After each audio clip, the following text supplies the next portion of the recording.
మన Varahi sales grand festive celebrations ప్రతి 10,000 రూపాయల కొనుగోలుపై ఒక బంగారు నాణెం ఉచితం. ఈ ఆఫర్ జనవరి 15 వరకు మాత్రమే. Welcome to iDream media.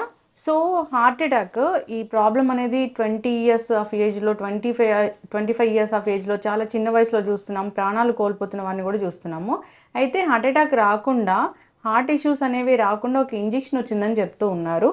పూర్తి వివరాలు తెలుసుకుందాం. మనతో పాటు senior interventional cardiologist doctor Kavya ఉన్నారు from KIMS Sunshine Begumpet. Doctor గారు నమస్తే అండి. నమస్తే అండి. చిన్న వయసులోనే హార్ట్ అటాక్, చనిపోవడం కూడా చాలా కేసులు చూస్తూ ఉన్నాము. అయితే ఇప్పుడు ఒక ఇంజెక్షన్ వచ్చింది, చాలా మిరాకిల్స్ చేస్తుంది. ఒక ఇంజెక్షన్ తీసుకుంటే హార్ట్ అటాకే రాదు. ఏంటి మ్యామ్ అది? సో అది కొద్దిగా మిస్నోమర్ ఉంది. అది ఆ ఇంజెక్షన్ తీసుకునే హార్ట్ అటాక్ రాదు అని కాదు, కానీ ప్రివెంటివ్ కార్డియాలజీ అనే ఒక భాగం ఉంది కార్డియాలజీలో. ఎలా ప్రివెంట్ చేస్తున్నామంటే మన కొలెస్ట్రాల్స్ని, మన షుగర్ని, మన బీపీని కంట్రోల్ చేయడము, ఎక్సర్సైజ్, ఇది అంతా మనం మాట్లాడుతూ ఉన్నాము. Daily exercise, healthy food habits, అవన్నీ. సో ఇప్పుడు ఈ ఇంజెక్షన్స్ వచ్చేసి కొలెస్ట్రాల్ని లోవర్ చేసే ఇంజెక్షన్స్. ఈ మధ్యన చాలా చాలా పొటెంట్ ఇంజెక్షన్స్, చాలా ఎఫెక్టివ్ ఇంజెక్షన్స్ వచ్చాయి. సో అవేంటంటే ఇన్క్లిసరాన్ అని ఒక మాలిక్యూల్, అదేంటంటే ఒక స్మాల్ ఇంటర్ఫియరింగ్ ఆర్ఎన్ఏ ఒక మాలిక్యూల్ ఉంది. అది మన బ్లడ్లో, మన బాడీలో కొన్ని రిసెప్టర్స్ ఉంటాయి కొలెస్ట్రాల్వి. సో అది డౌన్ రెగ్యులేట్ చేస్తుంది. కాబట్టి ఎల్డిఎల్ అంటే లో డెన్సిటీ లైపోప్రోటీన్ కొలెస్ట్రాల్ని తగ్గిస్తుంది బాగా. సో మీరు వినే ఉంటారు స్టాటిన్స్ అనేది. సో మనకి టార్గెట్స్ ఉంటాయి అన్నమాట, ఎల్డిఎల్ టార్గెట్స్. ఒకవేళ పేషెంట్ వాళ్ళ టార్గెట్ అచీవ్ అవ్వట్లేదు with high dose of statin, so then we go to next steps. So ఆ నెక్స్ట్ స్టెప్స్లో ఈ మధ్యన ఇవి వచ్చాయి. ఎందుకంటే అది 70% రిడక్షన్ ఆఫ్ ది ఎల్డిఎల్ అనేది జరుగుతుంది. కాబట్టి ఎల్డిఎల్ ఎంత కంట్రోల్ చేస్తే అంత మంచిది. Cholesterols are controlled, so chance of getting heart attack is lowered, not that is preventing heart attack. So ఈ ఇన్క్లిసరాన్ ఏంటంటే these are once in 6 months injections. Day 0, day 90, day 120 తీసుకున్నాక ఎవ్రీ 6 months. సో అంటే పేషెంట్కి చాలా convenient అనమాట.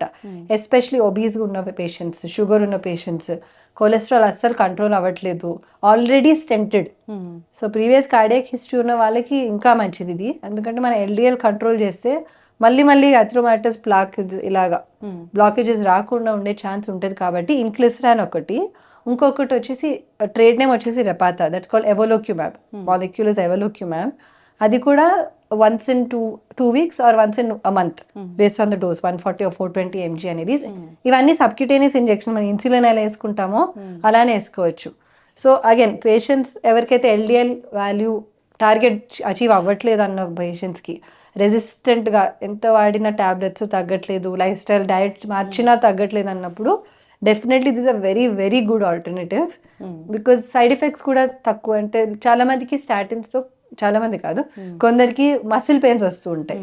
So వాళ్ళు tolerate చేయట్లేదు అనుకోండి హై డోసెస్, ఇది యాడ్ ఆన్ థెరపీ. అది దాంతోపాటు ఇది కూడా యాడ్ చేస్తాము. అంటే ఎంత ఎల్డిఎల్ ఉంటే అది మనం డేంజర్ అంటాము?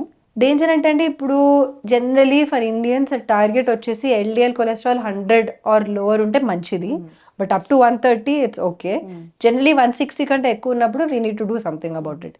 ఇప్పుడు కార్డియాక్ హిస్టరీ ఉంది, ఫ్యామిలీ హిస్టరీ ఉంది, డయాబెటీస్ ఉంది, హైపర్ టెన్షన్ ఉందంటే always better target is 100 or lower than that. ఇప్పుడు కొలెస్ట్రాల్ మనకి ఎల్డిఎల్ ఎక్కువే ఉంది అనిపించినప్పుడు హార్ట్ అటాక్ ఇంకా ఏం రాలేదు కానీ వచ్చే రిస్క్ ఉంటుంది, ఇంజెక్షన్ తీసుకోవచ్చా? అంటే మీరు ఫస్ట్ స్టాటిన్స్ వాడాలి, కొలెస్ట్రాల్ లోవరింగ్ మెడికేషన్ వాడాలి. అది కూడా first thing is especially young individual border line అయి పెరిగిందంటే డయట్, లైఫ్ స్టైల్ చేంజెస్ ముందు 3 months ట్రయల్ ఇవ్వాలి. 3 months trial, oily food, fried foods, red meat అవన్నీ తగ్గించడము, డైలీ 30 minutes ఎక్సర్సైజ్, అవన్నీ చేసి 3 months తర్వాత రిపీట్ చేసాక కూడా ఎక్కువ ఉంది అనుకోండి LDLs, then medication has to be started. మెడికేషన్లో ఫస్ట్ స్టాటిన్స్ అనేవి అటోర్వాస్టాటిన్, రోసివాస్టాటిన్ విని ఉంటారు. సో ఆ స్టాటిన్ స్టార్ట్ చేస్తాము ఆన్ ద లోవర్ డోస్. ఆ లోయెస్ట్ డోస్ మీద కూడా టార్గెట్ అచీవ్ అవ్వట్లేదు అంటే హై డోస్కి వెళ్తాం. దాని తర్వాత నెక్స్ట్ మెడికేషన్ కూడా ఉన్నాయి, ఎసిటిమైబ్ అని ఒకటి ఉంది, బెంపెడోయిక్ యాసిడ్ అని కొన్ని ఉన్నాయి, అవి కూడా యాడ్ చేస్తాం. అయినా కానీ తగ్గట్లేదంటే అప్పుడు we go for these injections. లేదు నాకు హార్ట్ డిసీజ్ రాకూడదు కాబట్టి నేను వేసేసుకుంటే అలా ఉండదు. Everything has to be regulated. మందులు వాడాలి, లైఫ్ స్టైల్ చేంజ్ చేసుకోవాలి, first diet, lifestyle changes and then all of these. ఎప్పుడు లైఫ్ స్టైల్ చేంజ్ అని చెప్పి చాలా హెల్దీగా ఉండే వాళ్ళకి కూడా ఒక్కొక్కసారి మనం చూస్తాం. డెఫినెట్లీ అండి, మీరు అన్నది కరెక్టే. చాలా మంది వచ్చి అడుగుతారు కూడా, "నేను అన్ని బాగా చేస్తాను అయినా కానీ నాకు హార్ట్ అటాక్ వచ్చింది" అంటారు. అది జెనెటిక్ ప్రీడిస్పోజిషన్, అది ఎవరి చేతుల్లో లేదు. సో జెనెటికల్ గా ప్రీడిస్పోజ్ ఆల్మోస్ట్ 30% కాంట్రిబ్యూషన్ అదే. సో అది చెప్పలేము ఎవరికి వస్తుంది ఏంటనేది. ఆయనకి జెనెటిక్ ప్రీడిస్పోజిషన్ బ్లడ్ క్లాట్ అవ్వడానికి ఉంది అంటే హార్ట్ అటాక్ వస్తుంది. సో అంటే అది వచ్చాక then we can think of preventive measures. Ma'am ఇప్పుడు అంతా వైరల్ అవుతుంది, ఒక 3 టాబ్లెట్స్ మీ దగ్గర ఉంచుకోండి, హార్ట్ అటాక్ అనిపించిన వెంటనే వాళ్ళకి పేషెంట్కి ఇవ్వాలి అని. ఏంటవి నిజంగానే పనిచేస్తాయి? అంటే ఆస్పిరిన్ అనేది జనరల్గా కార్డియాక్ పేషెంట్స్ అయితే ఆస్పిరిన్ ఉండాలి వాళ్ళ దగ్గర. అదేంటంటే రక్తం పలుచక చేసే టాబ్లెట్, బ్లడ్ థిన్నర్. ఇంకోటి సార్బిట్రేట్. సార్బిట్రేట్ అంటే అది పెయిన్ని తగ్గిస్తుంది వెంటనే. చెస్ట్ పెయిన్ సబ్లింగల్ నాలి కింద పెట్టుకొని, this is there so many years and decades.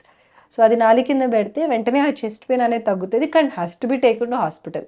దాని తర్వాత ఇంజెక్షన్స్ అవన్నీ బ్లడ్ థిన్నర్ ఫార్మాట్లో ఇస్తాము. బట్ జనరలీ కార్డియాక్ పేషెంట్స్ దగ్గర ఆస్పిరిన్ అండ్ సార్బిట్రేట్ ఉండడం మంచిది. మంచిదే, వెంటనే డాక్టర్ దగ్గరికి అయితే వెళ్ళాల్సింది. No delays. సరే తగ్గిపోతుందిలే, అలా ఉండొచ్చులే, చెమటలు వస్తున్నాయి, బరువు అనిపిస్తుంది అయినా కానీ సరే ఇది వేసుకొని కాసేపు ఆగుతా అనేది కాదు. మేక్ సెన్స్, ఫస్ట్ మీరు వెళ్ళండి హాస్పిటల్లో. మేము సరే మీకు బాగానే ఉందని పంపించాక అది ఓకే, కానీ మీరు ముందు హాస్పిటల్కి వస్తే మేము డిసైడ్ చేసి చెప్పొచ్చు మీకు. హార్ట్ అటాక్ అంటే బరువేనా? హార్ట్ అటాక్ క్లాసికల్ సిమ్టమ్ ఏంటంటే బరువు పెట్టినట్టు, ఛాతీ మీద బరువు పెట్టినట్టు, లేదా ఇలా పిండేసినట్టు ఇలా చూపిస్తారు పేషెంట్స్, నాకు పిండేస్తుందని. నడిచినప్పుడు పెరగడం, కూర్చున్నప్పుడు తగ్గడం అనేది క్లాసికల్ యాంజైనా అంటారు. మ్యామ్ తినేటప్పుడు ఇక్కడ బాగా పెయిన్ వస్తుంది అంటే అది కూడా అంటే చాలా మందికి ఏంటంటే గ్యాస్ట్రైటిస్, ఈసోఫేజియల్ రిఫ్లక్స్ అంటారు, ఇవన్నీ మిమికర్స్ అన్నమాట. సో చాలా మందికి తిన్నాక మండుతుంది. So mostly that is gastric pain. But అది మాటి మాటికి వస్తుంది, ప్రతిసారి తిన్న తర్వాత బరువుగానే అనిపిస్తుందంటే బెటర్ గెట్ ఎన్ ఈసీజీ. సో మేమేం చెప్తూ ఉంటే, మీకు గ్యాస్ట్రిక్ అనుకున్నా కానీ ఫస్ట్ మా దగ్గరకు వచ్చి రూల్ అవుట్ చేసుకోండి, అదర్ వే రౌండ్ కాకుండా. సో చాలా మంది మా గ్యాస్ట్రోఎంట్రాలజిస్ట్ మా దగ్గరికి పంపిస్తారు. మొన్న ఒక పేషెంట్ వచ్చారు, పేషెంట్ గ్యాస్ట్రిక్ ప్రాబ్లం అనుకొని వెళ్ళారు, గ్యాస్ట్రోఎంట్రాలజిస్ట్ ఈసీజీ తీసి హార్ట్ అటాక్ ఉండిందని పైకి పంపించి వెంటనే యాంజియోగ్రామ్ స్టెంట్ వేయడం అనేది జరిగింది. యాంజియోగ్రామ్ స్టెంట్, ఇది హార్ట్ అటాక్ వచ్చిన ఎంత ఒక గోల్డెన్ పీరియడ్ అంటారు కదా, ఎన్ని అవర్స్ అది? సో యాక్చువల్లీ వీలైనంత వరకు విదిన్ 6 hours వస్తే, మన golden hour is actually just first hour. అదేంటంటే ఆ కండ్రాన్ని మనము సేవ్ చేయొచ్చు. సో వీలైనంత వరకు విదిన్ 1 hour వస్తే మంచిది, విదిన్ 6 hours వస్తే కూడా we can manage, but should not delay further than that. మాకు తెలిసిన డాక్టర్ దగ్గరికే వెళ్ళాలి, అట్లా దూరం ఫస్ట్ దగ్గరలో ఉన్న వాళ్ళ దగ్గర వెళ్ళి ఈసీజీ అంటే అన్ని చోట్ల ల్యాబ్ ఉండదు, అంటే క్యాత్ ల్యాబ్ చేసి స్టెంటింగ్ చేసే ఫెసిలిటీస్ అన్ని చోట్ల ఉండవు. సో అలాంటి పరిస్థితుల్లో థ్రాంబోలైసిస్ అని ఒకటి ఉంటుంది, అదేంటంటే రక్తం పల్చక చేసే ఇంజెక్షన్. సో వెంటనే they come within that golden period, ఆ ఇంజెక్షన్ ఇచ్చి ఆ రక్తం గడ్డ అనేది కరిగించవచ్చు. సో ఫెసిలిటీ లేనప్పుడు అది చేయించుకోవచ్చు, బట్ వీలైనంత వరకు 120 minutes విదిన్ 2 hours వస్తేనే మంచిది.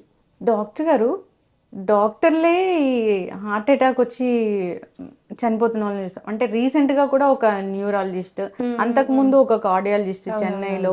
సో అంటే వాళ్ళు కార్డియాలజీ హాస్పిటల్లోనే ఉన్నారు, అయినా వాళ్ళు ఈసీజీ అంటే వాళ్ళకి తెలియలేదు ఆ ప్రీ సిమ్టమ్ ఏంటి అనేది. అంటే మేబీ వాళ్ళకి టిపికల్ సిమ్టమ్స్ రాలేదు. సో చాలా మంది డయాబెటిక్స్కి కూడా పెయిన్ రాకుండా స్వెట్టింగ్ వస్తుంది, గిడ్డినెస్ వస్తుంది, ఆయాసం వస్తుంది. కొందరికి అంత సిమ్టమ్స్ రాకుండా కూడా దే మే సైలెంట్ ఎంఐస్ అంటారు, silent heart attacks. Especially diabetic పేషెంట్స్లోనే ఉంటుంది, ఏదో కొద్దిగా అనీజీనెస్, ఫెటీగో అలా ఉండొచ్చు. మళ్ళీ ఈసీజీ తీసాక బయటపడతాయి. కొందరికి ఈసీజీ 2D ఒక నార్మల్ ఉన్నా కానీ డిజీజ్ ఉండొచ్చు. పెయిన్ లేకపోతే మనం అది అనుకోం కదా. అదే, సో టిపికల్ పెయిన్ లేకపోతే ఇగ్నోర్ చేస్తారు. ఎస్ డాక్టర్ గారు, ఇప్పుడు డయాబెటీస్కి కూడా ఒక మంచి ఇంజెక్షన్ వచ్చింది. సో ఇది తీసుకుంటే డయాబెటీస్ అనేది చాలా మటుకు కంట్రోల్ అవుతుంది, ఇంకా మందులు వాడాల్సిన పని ఉండదు అంటున్నారు కదా. అంటే మందులు వాడకుండా ఉండలేరు. ఇదేనా, these are all add ons. Tirzepatide అనేది కాంపౌండ్, మాంజరో అనేది చాలా మంది వింటున్నారు ఇప్పుడు. చాలా మంది off label usages for weight loss కూడా వాడుతున్నారు. సో తప్పనే కాదు, అసలు తప్పనేది కాదు. Because especially patient typical candidates ఒబేస్గా ఉన్నారు, వాళ్ళు ప్రయత్నాలు చేశారు అయినా కానీ బరువు తగ్గట్లేదు. అలాంటి పేషెంట్లో it's definitely valid to use it with doctor's advice. పుట్టిగా వెళ్ళిపోయి యూఎస్ నుంచి తెప్పించుకుని వేసుకోవడం కాదు. Better always get a basic workup. ఎందుకంటే diabetic patient especially retinopathy fundus examination చేసి రెటినా బాగానే ఉందంటేనే స్టార్ట్ చేయడం, అల్ట్రాసౌండ్ అబ్డమిన్ చేసి ప్యాంక్రియాటిక్ ఇష్యూస్ లేవు, థైరాయిడ్ బేసిక్ థైరాయిడ్ టెస్ట్ చేయించుకొని స్టార్ట్ చేయడమే మంచిది. ఫ్యూ సైడ్ ఎఫెక్ట్స్ అయితే ఉంటాయి, బట్ ఇట్స్ వెరీ గుడ్. చాలా పేషెంట్స్కి ఇస్తున్నాము బికాస్ ఒబేసిటీ అనేది అబ్స్ట్రక్టివ్ స్లీప్ యాప్నియా కాజ్ అవుతుంది, బీపీ కంట్రోల్ అవ్వకుండా ఉండడం, కొలెస్ట్రాల్స్ పెంచడం, షుగర్ రావడము, cardiac issues. Obesity is a big risk factor. So దాన్ని తగ్గిస్తే we are more than happy. So we prescribe to lot of our patients అనమాట. ఇది ఇస్తే వాళ్ళకి వెయిట్ లాస్ అయ్యేసరికి కొలెస్ట్రాల్స్ కూడా డ్రాస్టిక్గా తగ్గిపోవడము, షుగర్స్ కంట్రోల్ అవ్వడము, సో వాళ్ళ ఛాన్సెస్ స్టెంట్ మళ్ళీ ఫర్దర్గా బ్లాక్ అయ్యే ఛాన్సెస్ కూడా తగ్గిపోతాయి. సో చాలా స్టడీస్ కూడా వచ్చాయి ఇంజెక్షన్స్ మీద. టాబ్లెట్ ఫార్మ్ ఇస్ రైబెల్సిస్, అది సిమాగ్లూటైడ్ అనే ఒక similar group. So they have studies కూడా ఉన్నాయి మార్టాలిటీని డిక్రీజ్ చేసేవి, బట్ అన్ని under regulation of a doctor, either endocrinologist or physician or cardiologist. Somebody should regulate it. మనం ఇష్టం వచ్చి తోచిందని వచ్చి ఇంజెక్షన్ తీసుకోవడం కాదు. And but it's okay, using it for weight loss also is good, because weight loss అయితే మంచిది. Aesthetics గా అనుకుంటారు ఆల్ ఫర్ షో, కానీ హెల్త్ బెనిఫిట్స్ ఎన్ని ఉంటాయి వెయిట్ లాస్ అయితే.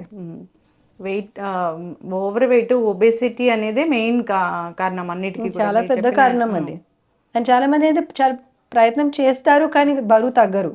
So they are the typical candidates వాడాల్సినవి. అయితే పనిచేస్తుంది. సైడ్ ఎఫెక్ట్స్ ఉంటాయా? సైడ్ ఎఫెక్ట్స్ ఉంటాయండి, దేనికైనా ఉంటాయి. నాజియా, వామిటింగ్, కొద్ది గ్యాస్ట్రైటిస్, కొంచెం చాలా రేర్గా ఏంటంటే ఒకవేళ రెటినోపతి ఆల్రెడీ ఉంది అంటే దాన్ని అగ్రివేట్ చెయ్యొచ్చు. అండ్ కొందరికి కొద్దిగా thyroid abnormalities, everything has it side effects. దీన్ని కూడా small percentage. Thank you so much ma'am, చాలా చక్కటి ఇన్ఫర్మేషన్.